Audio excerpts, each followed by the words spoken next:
All right. Hi, everyone. Thanks for joining us today. I'd like to welcome you to our webinar on CPWR's newest quarterly data report on electrocutions and prevention in the construction industry. My name is Jessica Bunting, and I am the CPWR host and tech support for these events. If you are experiencing technical difficulties at any time, you can contact me using your chat box or by responding to any of the WebEx emails you've received. You should have gotten a reminder about an hour before today's event, so you can just reply to that and I will get it. If you're just having trouble hearing through your computer speakers, we recommend calling in using your phone instead, and that call-in information can be found, again, in any of the WebEx emails or by clicking on the Event Info tab at the top left of your screen. We will take time at the end of the presentation today to answer your questions. You can enter them at any time as we go in the Q&A box or the chat box. Just please make sure that you either address them to everyone or privately to me, the host, and not to our presenters, so I can make sure that I see all of the questions at the end of the event. And finally, today's webinar will be recorded, so if you're interested in reviewing or sharing the information with colleagues, we will make that available to everyone after the event. Our presenters today are Wang, Senior Research Associate in CPWR's Data Center, Rebecca Katz, Research Assistant also with CPWR's Data Center, and Chris Lee, our Program Manager for the Construction Solutions Project and website. And now I am going to go ahead and hand it over to Wang to get us started. Thank you, Jessica. Thank you, everyone, for joining us for this webinar.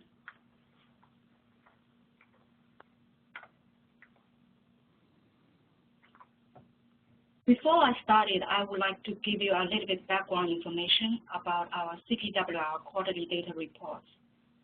Starting January 2015, we launched a new publication called Quarterly Data Report to serve as a complementary publication for the Construction Chartbook. As you may know, the Construction Chartbook publishes every 5 years. A lot of things changed in 5 years, so to better understand the quickly changing construction industry and to better serve the construction stakeholders, we study the construction safety and health related issues and the emerging issues every 3 months and put in a report.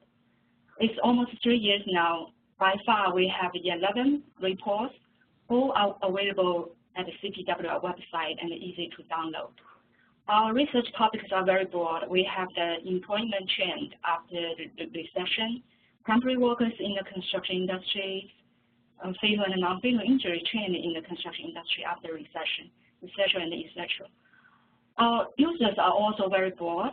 We have a BNA, Construction Employer Association, and Construction Safety Council. So they either use our report or cited our findings in their study. This year, our quarterly report focused on OSHA Focus 4 hazards: falls, struck by, electrocution, and caught in between. Every year, about more than 600 construction workers were killed due to these 4 hazards, accounting for more than 60% of construction fatalities. The first 3 hazards already been published and put in the CPWR website. The last one, caught in between, will be available by the end of this year. Electrocution is the 3rd leading cause of the fatalities in construction. The data from this report comes from 2 sources. The number of fatalities are from 2003 to 2015 Census of Fatal Occupational Injuries, which is conducted by Bureau of Labor Statistics. The number of employment data is from 2003 to 2015 Current Population Survey, which is also conducted by BLS. Because the number of non-fatal injuries caused by electrical hazard is very small, this report only focuses on fatal injuries from electrocution. The number of electrocution deaths follow the overall injury trend in the construction. dipped during the recession and increased afterwards. From a longer time period, between 2003 and 2015, the number of electrocution deaths decreased by 39%, from 134 in 2003 to 82 in 2015, compared to the 16 reduction in construction fatalities. This suggests the intervention effort in construction electrocution is relatively effective. Despite the reduction in 2015, there were still 82 construction workers were killed due to electrocution, more than any other industry combined. Overall, these 82 electrocution deaths accounted for more than 60% of electrocution fatalities in this nation. What causes the electrocution in construction? Between 2011 to 2015, 36% of electrocution deaths in construction were due to direct exposure to electricity greater than 220 watts. Another 34% were due to indirect exposure to electricity greater than 220 watts. Added together, these two causes are responsible for 70% of electrocution fatality in construction. In terms of primary source of electrocution, electrical parts is the most common source of electrocution deaths in construction, accounted for more than 50% of electrocution deaths in construction. Other common sources for electrocution are ladders and hand tools. When we look at more detailed for the electrical parts, we found that about 39% were due to power lines, transformers, and converters, followed by electrical wiring.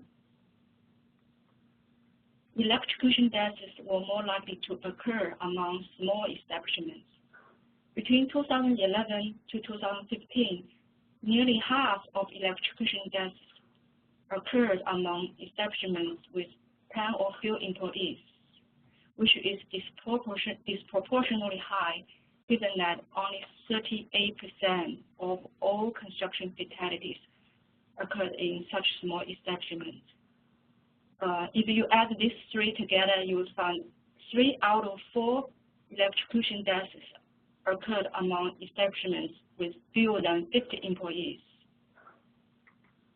Next, I will hand my presentation to my colleague, Rebecca. She is going to talk about electrocutions among construction subgroups, such as which industry sector, which occupation has a higher risk than others. Thank you, Wen, and hello, everyone, today.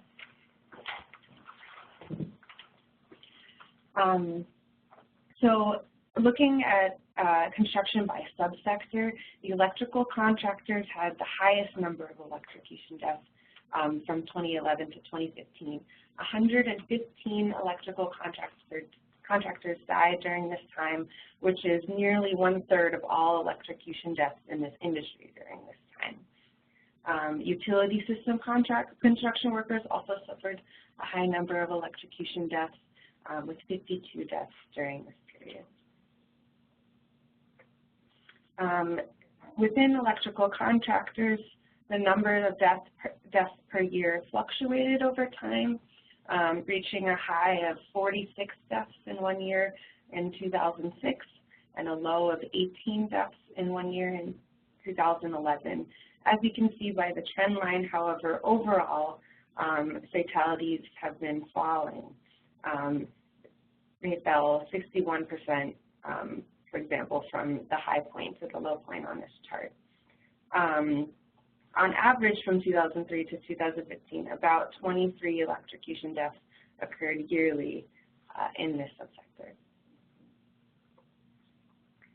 Looking by occupation, 105 electricians died from 2011 to 2013.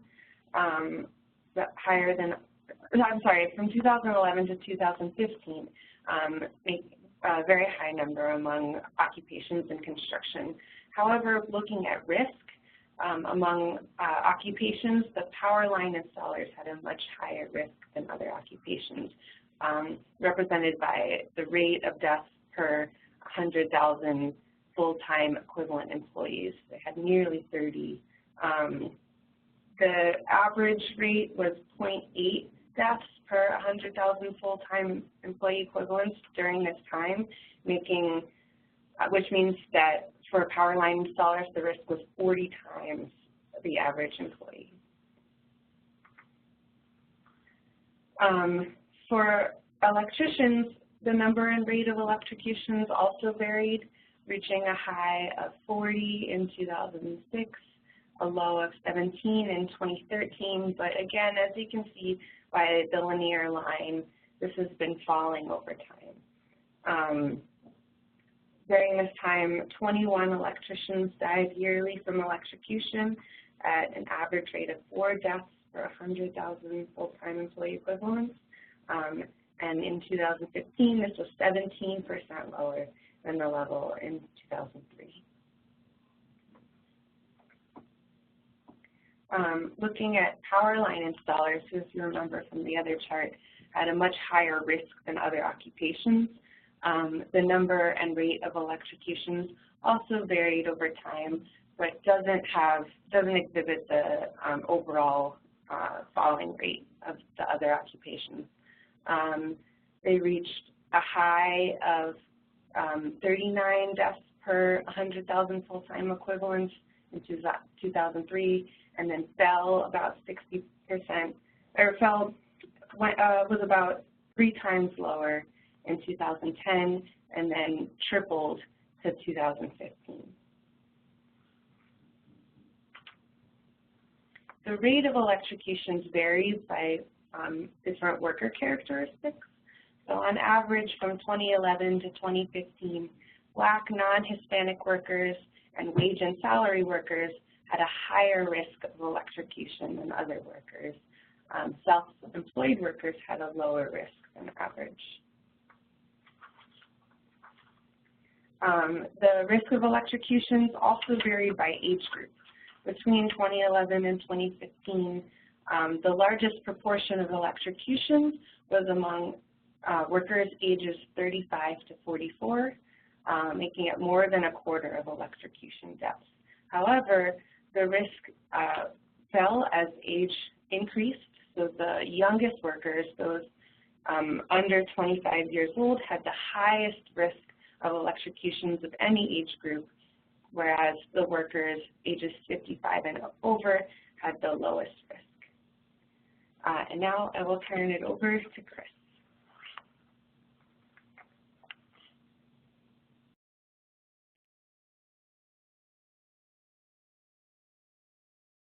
Chris, if you're talking, I believe you're still on mute. There you go. Okay. Thanks, Wang and Rebecca, and everyone for joining today. Again, my name is Chris, and I help manage a website called Construction Solutions, which is an online tool that helps you find health and safety controls that we call solutions for hazards found in the construction industry. Now, the overarching goal of this database is to create awareness of these solutions and hopefully influence adoption. For my portion of the presentation, I will not be going through slides, but give you a live demonstration of the website instead. So just a quick intro, this is the Construction Solutions homepage, where we organize finding solutions in 2 ways. Choosing the first button, you can use a filtering process where you start by selecting a construction line of work, then a task, then a hazard, and then pick a solution on the right side to help address the work, task, hazard that you selected. Or you can list solutions by topic by clicking on the second button here, where solutions are grouped in categories. So in this case, to list all electrical solutions, you would simply click on electrical shock springs and electrocution. So due to time restriction, my content of focus today is just to briefly highlight a few solutions that reduce or eliminate the risk for electrocution. And because the information in these solutions were actually produced by other researchers, I'll do my best to provide a high-level overview without going into too much detail, because I also want to highly encourage you all to visit the site to learn more. So, using cover-up equipment is one solution to help reduce the risk of electrocution from overhead power lines. These are basically insulator covers for overhead power line components, which can help protect workers from making accidental contact with energized parts, as it provides protection by creating a barrier against the flow of electrical current. So on the right, we have an availability section that lists a few manufacturers that have commercially available options to purchase. In the description area, you can learn more about the general types. The first are covers that can be placed over the cutout on a power line. Here you can see it secured by a locking pin that slips behind the cutout insulator through a hole on the opposite side of the cover. Then there are some covers that are shaped to go over energized power lines and over pole covers, which protect line workers when they are raising or lowering a pole between lines that are energized. Now, one important thing to note is that these equipment do not completely eliminate the risk of electrical incidents, and there are OSHA guidelines that still must be followed when installing cover-up equipment, which you can read more about here in this section, such as using special live line tools or rubber gloves and sleeves.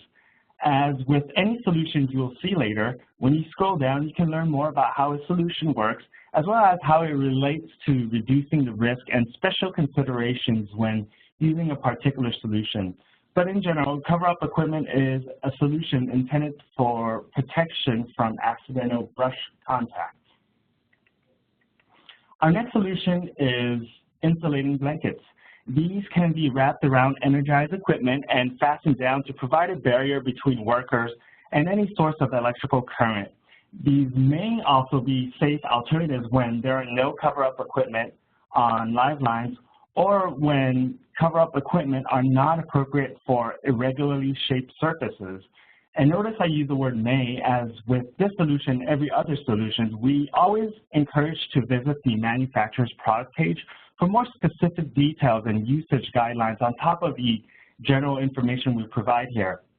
So just wanted to throw out that disclaimer. Now, if you expand this, you can learn more about the general features of these blankets as well as the different types. So for instance, here are some blankets which offer more versatility because they are easy to store, install, and remove.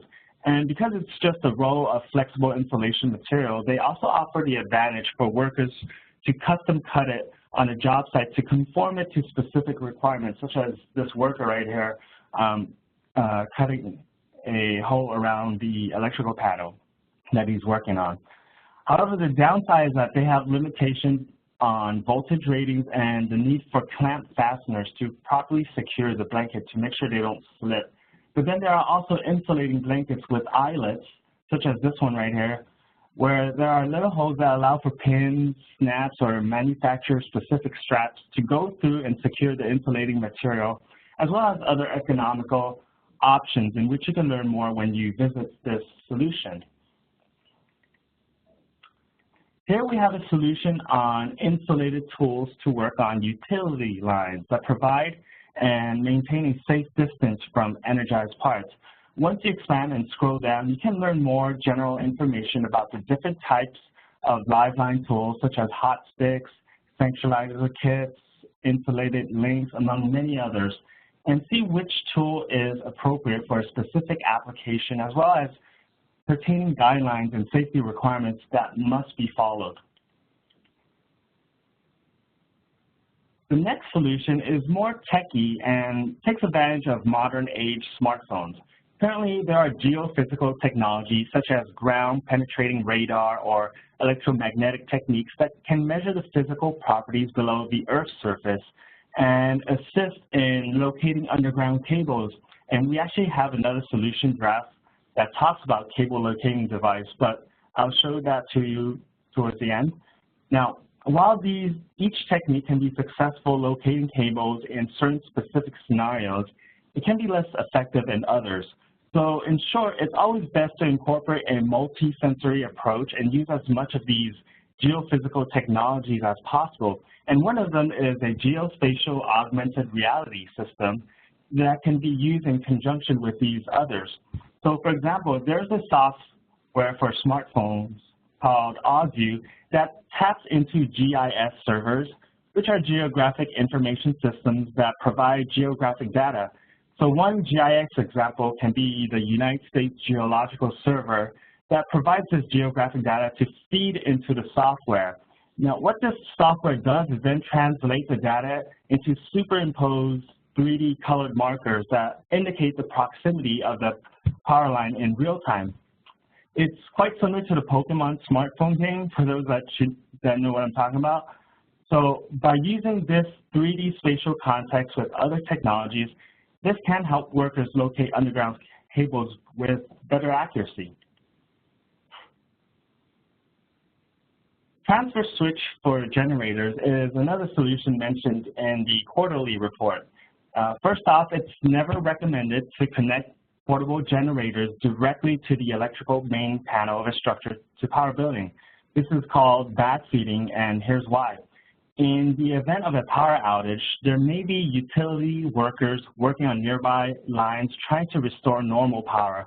When you backfeed, the electrical power from the generator can travel through the main breaker to the transformer, which then converts it back to high voltage and can energize the connected utility lines.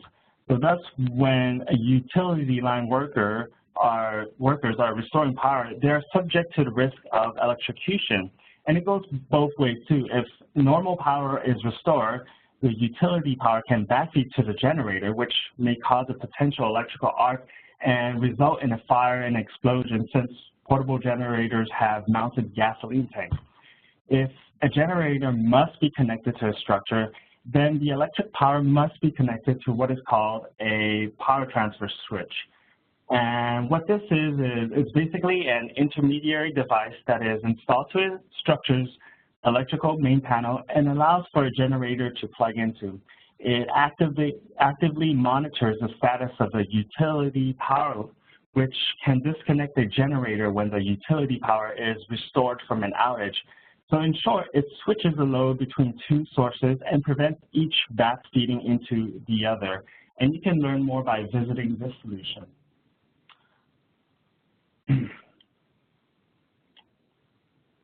Overhead power line proximity warning devices for heavy equipment help alert operators when they approach too close to energized power lines. These warning devices can include an electric field sensor, which is mounted on the heavy equipment, designed to sense the electric field and warn when an operator, when the equipment passes the preset safe distance from the overhead power line. I want to note that this is just an additional tool to help prevent the risk for electrocution. And because this is not an engineering control that aims to eliminate the source of hazard, there should not be an over-reliance on using these, as also cautioned by the manufacturers. If construction equipment gets too close to overhead power lines, the electricity will be conducted to earth. This can cause an explosion, electrocution to operators or any other ground workers nearby. Overhead lines also do not need to touch to cause electrocution, since the electricity can arc across small gaps. But nevertheless, when these warning devices are used appropriately in conjunction with other safety practices, it can be an extra safeguard from that risk. Using non-conductive ladder is another solution listed in the table on the quarterly report. First off, it's never recommended to use ladders near overhead power line because of the potential risk of making contact while raising or repositioning the ladders. But as a safety precaution, using non-conductive ladders can help reduce the risk of ladder electrocution. Wooden ladders are classified as non-conductive ladders because wood is naturally an electrical insulator, provided that they are not coated with coatings that are potentially conductive, or wet, as water is an excellent conductor. Ladders made from fiberglass are also considered non-conductive ladders because of its insulation properties, as you can see here. If you have a choice to use between a wooden one versus one made from fiberglass, it's always choose the latter because it is lightweight and also not combustible, which may not be suitable for certain construction environments. But most importantly, always keep all ladders clean, dry, and undamaged so that it does not have the potential to conduct electricity.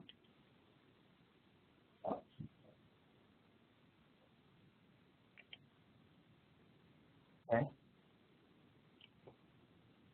Finally, to wrap up quickly before I turn it back to Wen and Rebecca, I want to also mention that we have other electrical solutions in the database that I did not have a chance to cover, including such as this one, lockout, tagout, which some of you may know is a procedure to aid in the prevention of unexpected startup or energizing of equipment or machinery. Sorry,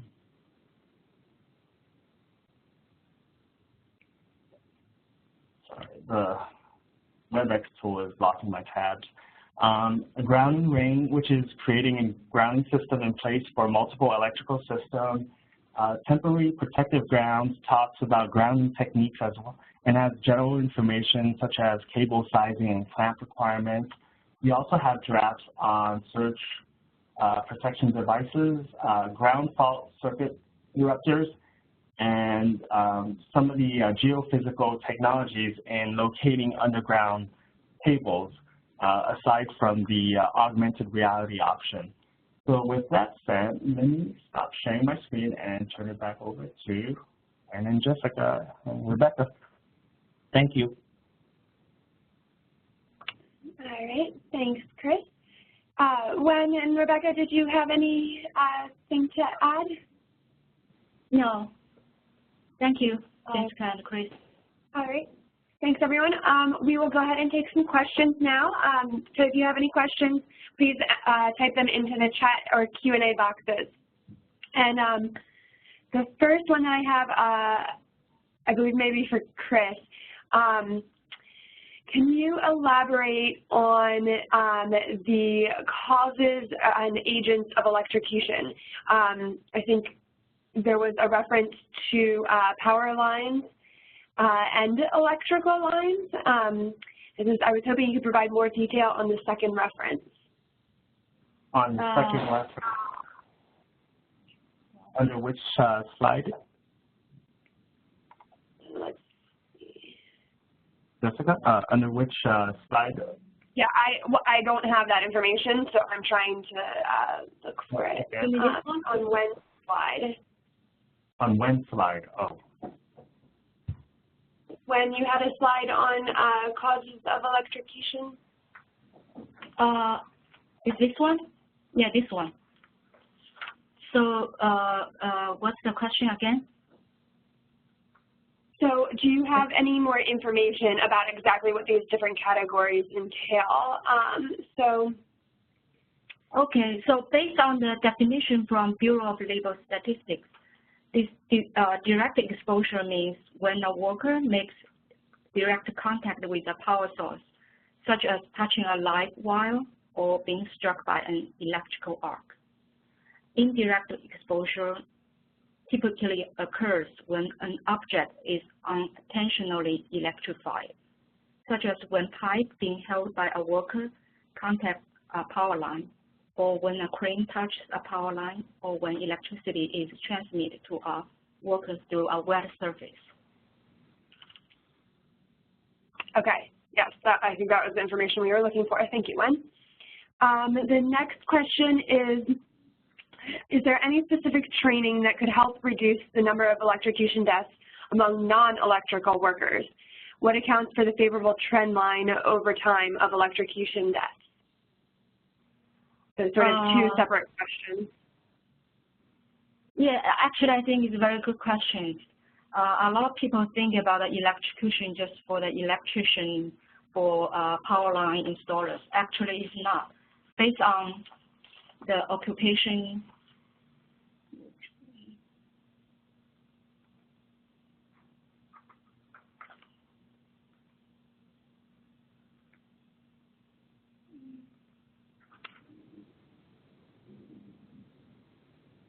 here. Based on the occupational chart, we see about 53 labels also died due to electrocution, among others, roofers, helpers, foremen. So I think training among non-electrical workers are very important as electrical workers.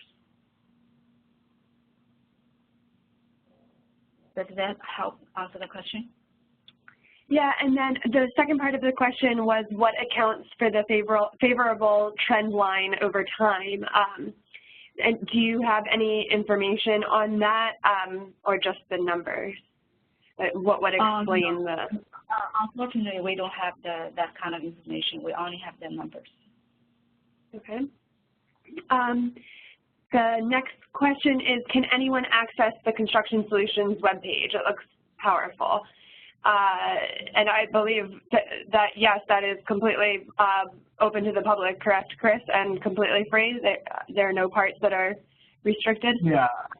Yeah, so what I was actually showing my screen was the actual construction site, solution site that you guys could access, and I apologize if I didn't mention it, but it's www.cpwrconstructionsolutions.org, and it's a free-to-use online tool for you guys to learn a lot about these control options throughout all the construction work and tasks that have hazards.